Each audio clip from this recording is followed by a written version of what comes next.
This is Land of Havilah, Ezekiel 9. Ezekiel's in the middle of a vision.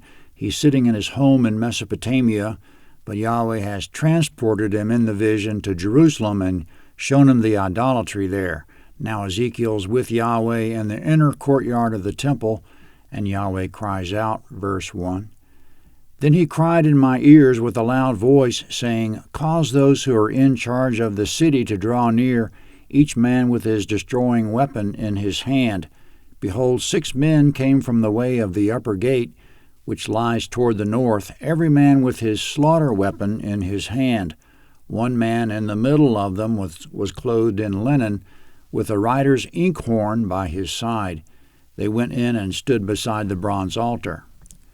Comment in verse 1, the glorious, radiant, burning, and glowing man-like figure who's been speaking to Ezekiel called in a loud voice to summon, quote, those who are in charge of the city, end quote. And in verse 2, 6 men came and stood beside the altar. To Ezekiel, they appeared to be men, but it'll become clear that they're angels. They're in charge of this city. One of them, standing in the middle of the rest, was wearing linen and had a writer's inkhorn by his side, a container of ink, in other words. Each angel had a destroying weapon. As the chapter progresses and the next one, it'll become clear that the glowing man was situated just like he was in chapter 1, sitting on a throne which was suspended over an expanse under which were 4 living creatures with 4 faces, wings, hands, and wheels. Ezekiel's about to identify those creatures for the first time as cherubim. Coming up, he calls the glowing man the glory of the God of Israel, which again is Jesus, Hebrews 1:3 and 2 Corinthians 4:4. And verse 4 is about to call the glowing man Yahweh. This makes sense because Jesus said he was one with the Father, John 10:30. Now, as they were all in the courtyard, Yahweh, the 4 cherubim under his throne, Ezekiel and the 6 angels, verse 3. The glory of the God of Israel went up from the cherub whereupon it was to the threshold of the house, and he called to the man clothed in linen, who had the writer's inkhorn by his side.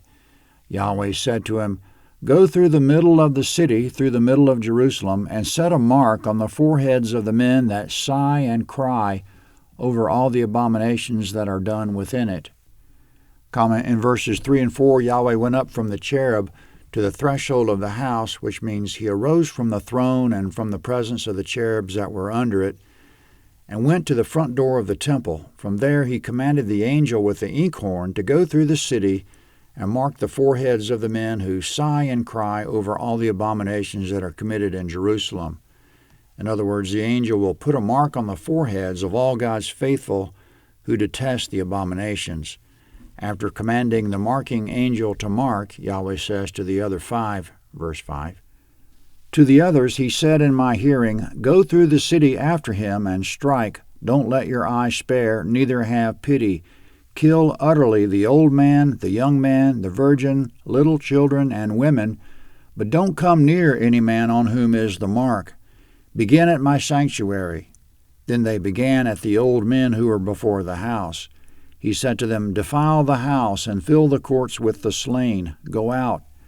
They went out and struck in the city. Comment in verses 5 to 7, Yahweh tells the 5 angels to follow the marking angel, starting at the temple and going through the city. They should utterly kill everyone without the mark and not come near anyone with it. In verse 7, Yahweh commanded that the courts of the temple be filled with the slain.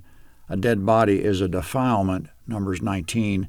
Yahweh's abandoning any regard he had for the temple by commanding the dead bodies be put in the courts of it.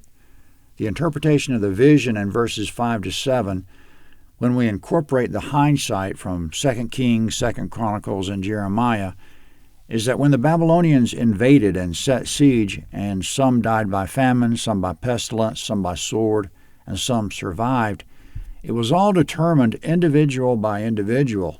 It might have seemed like wholesale judgment, but it was selective. In the chaos of war, there was a supernatural process that was very orderly, selecting some for this and some for that. Coming up while Ezekiel was witnessing the killing, he saw that the angels spared him, verse 8. While they were killing and I was left, I fell on my face and cried and said, Ah, Lord Yahweh, will you destroy all the residue of Israel in your pouring out of your wrath on Jerusalem? Then he said to me, The iniquity of the house of Israel and Judah is exceedingly great, and the land is full of blood, and the city full of perversion. For they say, Yahweh has forsaken the land, and Yahweh doesn't see. As for me also, my eye won't spare, neither will I have pity, but I'll bring their way on their head. Behold, the man clothed in linen, who had the inkhorn by his side, reported the matter, saying, I have done as you have commanded me. Comment in verse 9, Yahweh points out for the second time in this vision that the people say Yahweh has forsaken the land and Yahweh doesn't see. Yahweh's highly offended by these blasphemies to the point that he's killing everyone who thinks them. So let's not offend God by saying he doesn't see or by saying he's not present. In verses 8 and 9, Ezekiel cried to Yahweh, basically, will you kill them all? He wouldn't say that unless it seemed that way.